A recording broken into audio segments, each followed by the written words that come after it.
Buenos días, bienvenidos al TEDx Ciudad Tijuana. El día de hoy tenemos pláticas muy diversas, pero comenzaremos con la doctora Gutiérrez, líder del grupo de genética de la Universidad de Santa Clara, que nos hablará sobre la edición genética mediante CRISPR-Cas y sus implicaciones éticas. Comencemos. Si despertaras un día con una idea o hicieras un descubrimiento que pudiera cambiar al mundo, ya sea para bien o para mal, ¿qué harías? Desde el descubrimiento del ADN y de la implicación de los genes en las características físicas de los seres vivos, nos hemos preguntado cómo podemos hackear el sistema. En el 53, Watson y Crick, con ayuda de Rosalind Franklin, descubren la doble hélice, el código de la vida. Pero es hasta el 81 que somos capaces de hackear dicho código. Y aunque lo habíamos logrado, la tecnología que utilizábamos en ese entonces realmente era muy difícil, muy costosa y era muy imprecisa. Fue hasta el 2012 que descubrimos CRISPR-Cas.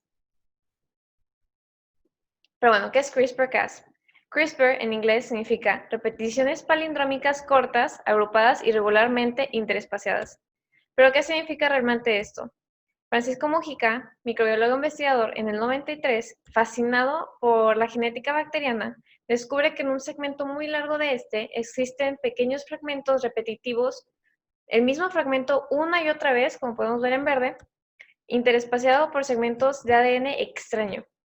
Durante 10 años, mientras otros investigaban sobre el cáncer o el VIH, él era feliz con sus bacterias.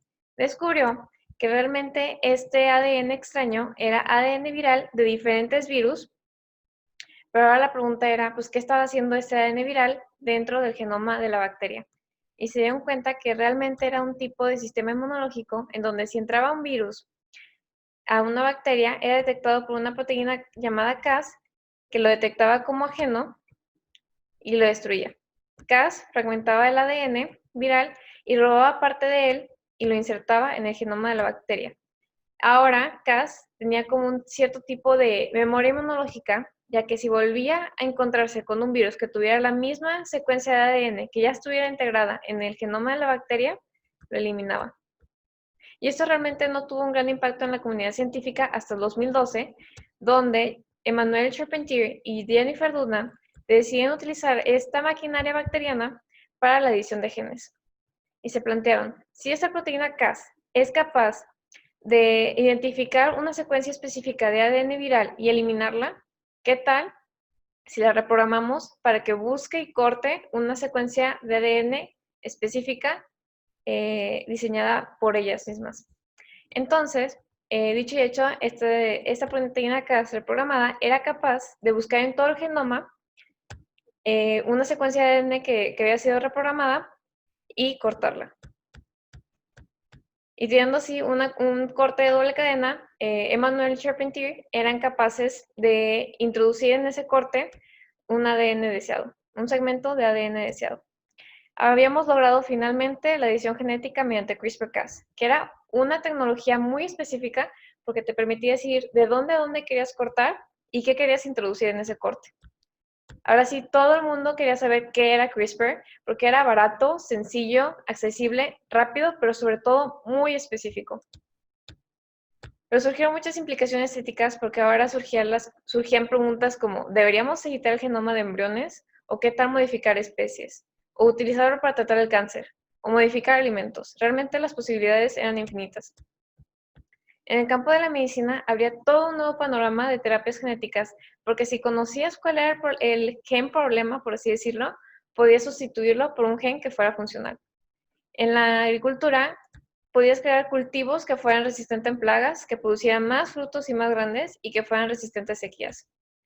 Pero, ¿qué pasaría si un país decide editar genéticamente a sus deportistas para que sean más fuertes, resistentes o rápidos? ¿Sería ético que participaran en los Juegos Olímpicos?